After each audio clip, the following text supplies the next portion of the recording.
Can we just be honest for a second? Like, any side hustle that you start should not cost you any monthly fees, because then it's not really much of a side hustle now, is it?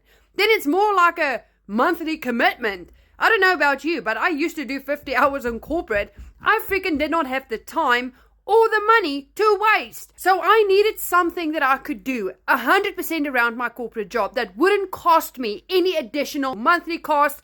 This is why I loved the Legacy Builder program, because I didn't have to pay any monthly fees. I just had to pay a program one time that I could learn the skill. And I paid a one-time $29 website fee because my website was completely pre-built. No tech. I suck at tech. So if you're anything like me and you don't have a product or service that you can promote, but you need something that is done for you, that you can literally just put your stamp on and resell, have 100% master reselling rights on, and make 100% profit, then this might be the program for you. So drop a one in my comments if you're interested. I will get you this info.